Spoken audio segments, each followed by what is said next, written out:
So guys, magluto tayo ngayon ng paksiw. Paksiw na bangus ulo.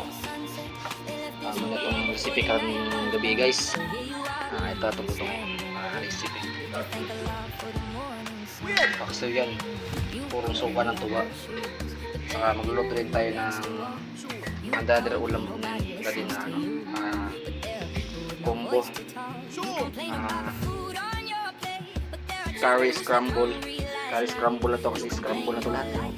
Mix na to, mayroong manok with curry nito, with curry. Squid.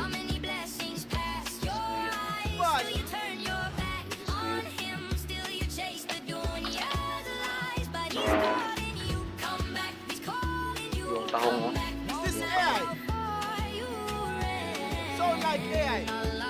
Ito yung luto natin ngayon.